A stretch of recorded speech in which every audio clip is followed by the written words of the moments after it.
আজ আমি গিয়েছিলাম যশোর বিকে সিটি। কোথায় এই লোকেশনটা, কত কি খরচ পড়লো তা নিয়ে থাকবে আজকের ব্লগে। তো প্রথমেই আমরা চলে গেলাম খুলনা রেল স্টেশন থেকে যশোরের উদ্দেশ্যে। দেন আমরা ওখান থেকে একটি অটো নিয়ে চলে গেলাম বিকে সিটি।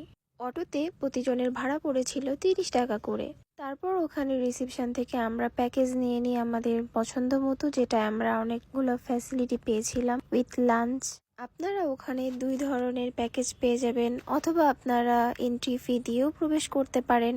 আপনারা চাইলে বিকেসিটি রেস্টুরেন্ট থেকে আপনাদের পছন্দ মতো খাবার অর্ডার দিতে পারেন। তারপর আমরা একটু ঘোরাফেরা করে নিলাম। তাদের চেঞ্জিং রুমও অনেক সুন্দর ছিল। ও, তাদের কিন্তু রেস্ট করার জন্য রেস্ট রুমও রয়েছে। এই ট্যুরের জন্য বেস্ট একটি ডেস্টিনি হতে পারে এটা। ফ্যামিলি অথবা ফ্রেন্ড নিয়ে চলে আসতে পারেন এখানে। দেন আমরা ঘোরাফেরা শেষ করে খুলনার উদ্দেশ্যে 5টা ট্রেনে রওনা দিই। তো এটাই ছিল আমার আজকের ব্লগ। দেখা হবে নেক্সট ব্লগে। আল্লাহ হাফেজ।